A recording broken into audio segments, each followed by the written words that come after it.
지금 뭐 강준욱 전 비서관 논란 때와 마찬가지로 지금 이런 부분도 좀 깊이 파고들지 않아도 우리가 뭐 어떻게 보면 검증이 ABC라고 하는 것들 해서 검증이 좀 가능한 영역 안에 있었던 것 같은데 이 대통령실 안에서 시스템에 문제가 없습니다라고 단언하기보다는 조금 더 검증의 수준을 올릴 필요가 있지 않을까 어떻게 생각하시는지요?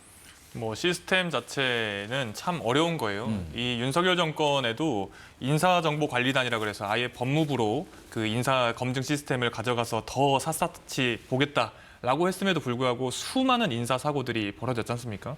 뭐 윤석열 정권이 잘했네 못했네를 떠나서 그렇게 했는데도 어려운 것이 인사입니다. 네. 대통령실의 시스템을 당연히 다시 돌아보는 계기가 될 거라고 생각을 합니다. 다만 그것이 지금 문제가 있다 없다를 논하기 전에 과연 이 지점에 있어서 어떤 피드백을 가져갈지 그게 수면 위로 또 공개적으로 비공개적으로 하든 그 모습들을 더 주목해 주셨으면 좋겠습니다. 네, 지금 또 하나가요. 송기호 대통령실 국정상황실장이 경제안보 비서관으로 지금 보직 이동을 했는데 당초에 국정상황실장 임명 때부터 정치권에서는 좀 의아하다는 반응도 일부 있었습니다. 이게 경질성은 아니라고 하는데 오 의원님, 조기 교체 배경에 좀 관심이 갈 수밖에 없어요.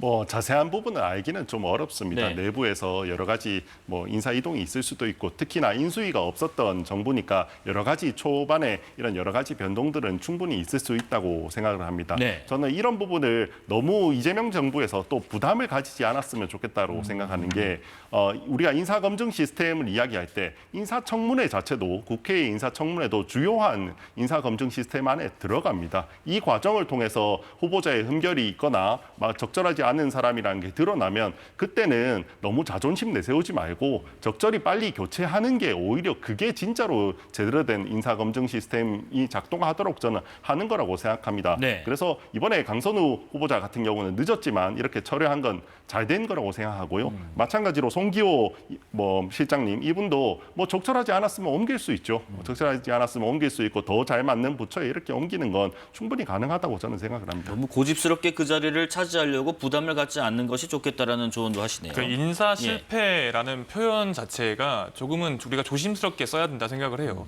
인사 청문회 과정 이런 그리고 지명과 임명 과정 속에서 벌어지는 이런 일들은 방금 우재준 의원님 말씀하신 것처럼 네. 충분히 여러 가지 가능성을 두고 그게 그 가능성이 뭐 아예 반대쪽에서 나오는 가능성일지라도 그런 걸 감안하고 하는 것이 이 인사 시스템입니다.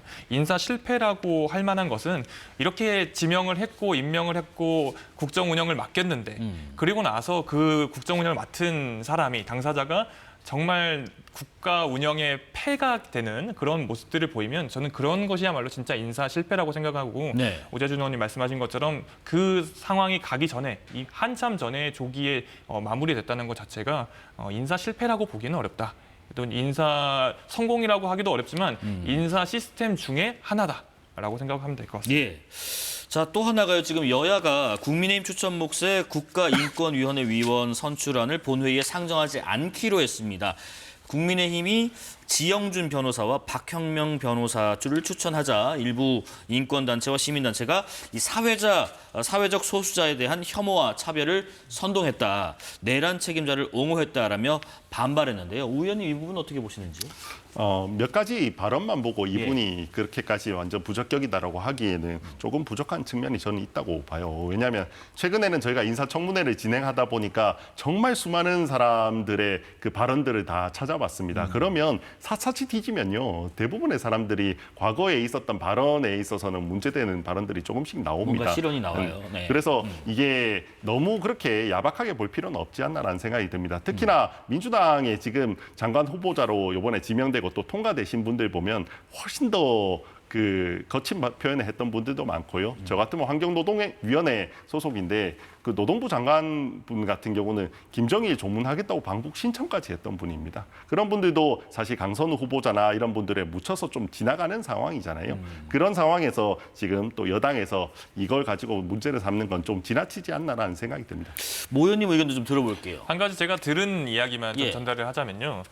지금 인권위원회의 내부에서 어마어마한 동요가 일어나고 있답니다. 그 전에 제가 운영위원 하면서도 그러셨죠? 인권위원회의 여러 가지 저는 이제 표현을 좀 세게 하자면 작태를 봐왔는데요. 특히 이제 이충상, 김용원 이런 분들보다 더하다. 라는 게 그 당사자들 내부에서의 이야기라고 해요. 방금 말씀하신 것처럼 뭐 다른 사람도 뭐 문제가 있었으니까 괜찮다 이 정도는 아닌 것 같고요.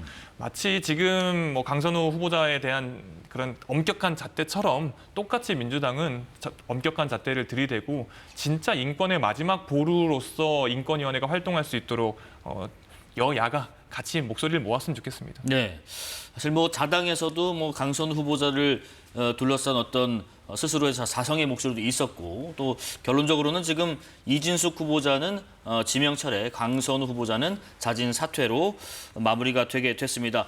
향후에 또 어떤 인사들이 지명될지 한번 지켜보고요.